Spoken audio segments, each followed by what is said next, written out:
Fala, galera, muito boa tarde, boa noite. Não tem boa tarde, boa noite pra ninguém não, porra. Não sabe o horário.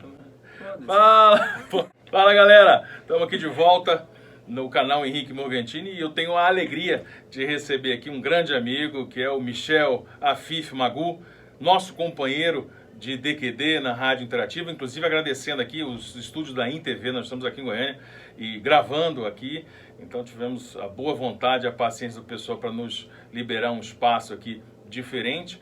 E estamos gravando esse vídeo justamente para a gente conversar um pouco sobre as eleições que acabaram de acontecer lá na Argentina, essa mudança que aconteceu nos governos, um pouco também, vamos estender um pouco mais também para falar sobre a América do Sul, mas estou aqui recebendo o Michel. Obrigado, Michel, por você ter vindo.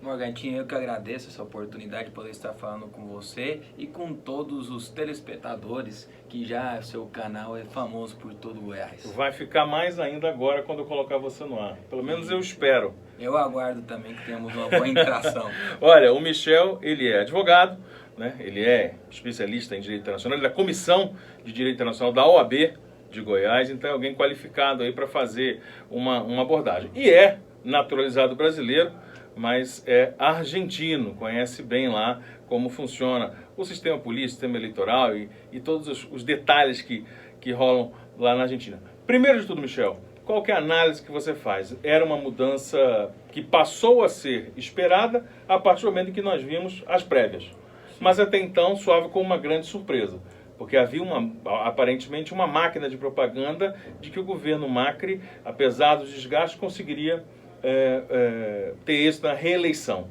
O que significa isso para a política argentina? Um governante que, tendo a possibilidade de 2 mandatos, vai ter ele interrompido justamente pelo modelo que adotou. Bom, primeiramente que é a primeira vez que um candidato à reeleição, sendo presidente, não é reeleito na Argentina. É uma questão histórica também, ele irá concluir seu mandato, vai ser o primeiro presidente que conclui seu mandato e não conseguir sua reeleição desde a democratização da Argentina. Então, a partir desse primeiro momento, nós sabemos que não é natural, que aconteceu alguns erros na gestão dele que o levaram vamos dizer, a esse momento ímpar e único. Normalmente na Argentina tem essa tradição de reeleger quem conclui seu mandato. Mas além disso também nós temos que compreender que houve uma compreensão na unidade do campo popular, que assim é chamado pelo peronismo, de unir todas as vertentes do peronismo que estavam já se discutindo, tendo brigas internas há mais de 10 anos, decidiram esquecer todo esse momento e se unir. E como foi feita essa união é que o mais surpreendente, que aí nós vemos que a estratégia de fato do peronismo foi assertiva, no momento que a Cristina aceita ser vice e coloca ela mesma, sugere o nome do Alberto Fernandes e consegue essa unidade que até então, até o 18 de maio, quando de fato aconteceu, não havia nome que unificasse a oposição. Então foi uma jogada muito rápida, num momento inesperado, muito hábil, e ao mesmo tempo eu tinha falado sobre isso no meu Facebook dia 18, no momento que ela anuncia isso através do Twitter. E detalhe, não tinha engajamento nenhum Alberto Fernandes no Twitter, nenhuma rede social, Facebook. Era um homem super comum que não tinha esse engajamento político. Já tinha militado muito politicamente, mas desde o tradicional. Nunca nessa nova fase da política argentina, que é o que é mais combatido ao macrismo, né? Que eles falam que o macrismo em si foi muito da rede social, muito do marketing e tinha abandonado um pouco a política tradicional. É tanto assim que nos discursos de ontem se destacou muito que se ganha eleição é com política e não é com marketing, tentando fazer esse contraponto, né, batendo muito nessa tecla. Mas o grande acerto em si foi a unidade do peronismo. Essa é a grande diferença, porque se a gente for avaliar os números empíricos em si, nós vamos perceber que o Macri aumentou sua votação em 2015. Ele aumentou uns 6% da sua votação. Só que o peronismo aumentou o 11%. Por causa da União, né? Por causa da União aumentou 11%. E aí está a diferença. Agora, me conta uma outra coisa, uma outra impressão. Há uma crítica recorrente daqueles adeptos ao Macri, e aqui, por exemplo, no Brasil, que tem um governo que apoia oficialmente, né, o Maurício Macri, de que essa volta para esse modelo, para esse pensamento, para essa ideologia política, é voltar para trás, é voltar para o mesmo lugar. E dava-se muito essa crítica, criava-se uma raiz muito forte com a presença da Cristina Kirchner. Sim. Né? É correto a gente analisar que não é uma volta exatamente para o mesmo lugar com a presença do Alberto Fernandes, porque houve essa mudança, como você disse, que foi o que mudou o tempero na eleição. Houve uma união e um novo nome. A gente pode afirmar que há alguma diferença, que tipo de diferença que há para o kirchnerismo tradicional, o peronismo, enfim, que tipo de volta para um modelo, mas não para o mesmo lugar que representa Alberto Fernandes? Ontem teve vários momentos de discurso. Teve um momento de um discurso para a imprensa e teve um momento de discurso para os militantes que foram acompanhar a votação e a apuração dos votos. Nesse segundo momento, o Alberto Fernandes deixa muito claro a diferença. Ele fala: volvimos para ser melhores, voltamos para ser melhores. O que eu quero dizer isso? Haverá sim mudanças, haverá um distanciamento entre os diferentes setores e haverá espaço para todos os peronismos que existem, as diferentes vertentes. Há um consenso que é necessário diálogo. A Cristina, independentemente de ter proferido um discurso de ataque ao Macri, foi muito mais branda do que era antes.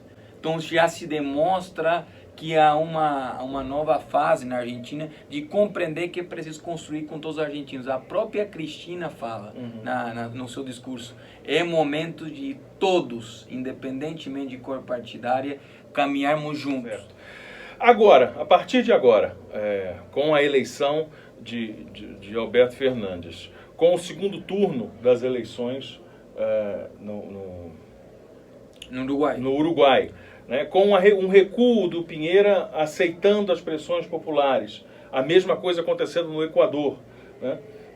Que tipo de cenário a gente pode estabelecer envolvendo a América do Sul? A América do Sul deu uma guinada à direita, né, em alguns lugares até uma extrema direita, como alguns colocam, agora cria um novo diálogo com uma esquerda renovada, uma esquerda que dá mais vozes, né, dá ouvido, mais espaço a mais vozes, como você mesmo citou na Cristina Kirchner, dessa mudança de comportamento dela.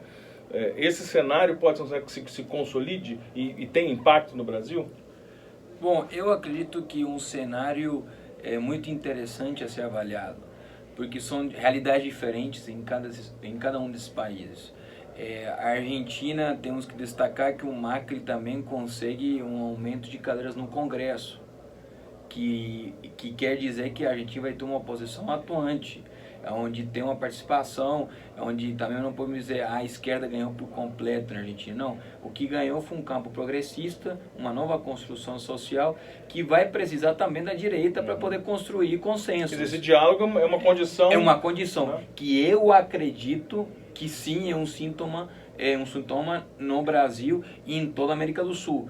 No Equador é interessante porque o Lenín Moreno, foi eleito por uma aliança socialista. E aí o seu adversário da direita, que era o Lasso, do CREO, e aí no momento, na metade do mandato, ele rompe com o Correa e se aproxima mais do Lasso. É tanto assim que o Lasso é uma das pessoas que defende as medidas tomadas por Lenin. O opositor, o cara que sempre foi contra, mas ele apoia as medidas tomadas por Lenin. Então, o Equador é um caso muito interessante, porque ele foi eleito por um viés, no governo tomou medidas semelhantes ao que anunciava seu opositor, e deu força para o Correa, que praticamente ele tinha perdido muito espaço no momento que foi feito um plebiscito pelo não, que teve no Equador um plebiscito muito grande, onde ele perde o Correa e ganha o Lasso com o CREO. E aí nesse momento o Lenin compreende que era melhor ficar perto do Lasso que do Correa e rompe com o Correa. Então é bom destacar esse pequeno detalhe, porque a gente começa a ver que de fato é necessário a América Latina uma nova construção. Então vão surgir novas esquerdas e novas direitas. E esse diálogo, agora no sentido diplomático, né, envolvendo a questão do Mercosul, mas sobretudo uma questão diplomática destes países com o Brasil. Por exemplo, Bolsonaro já deu declarações aí virulentas, né, elevando a temperatura do debate, não vou parabenizar, aquela coisa toda. Acaba virando uma nova condição de ter que conversar, ter que dialogar, sim, né? Exatamente, ele vai ficar obrigado a ter a construir essas pontes, porque senão vai caminhar por um isolamento. E não falo um isolamento americano do Sul, eu falo um isolamento mundial. Até porque Estados Unidos teve outra posição. O secretário-geral dos Estados Unidos já parabenizou Alberto Fernandes. O FMI já estendeu a mão para o Alberto Fernandes, falou que vocês precisam de nós para poder cumprir o que vocês se propuseram, nós vamos estar à disposição.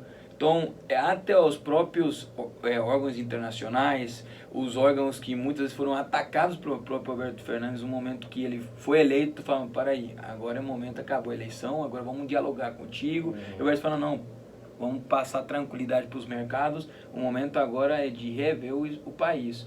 E ontem foi muito ponderado o seu discurso. Ele falou, virão tempos difíceis na Argentina.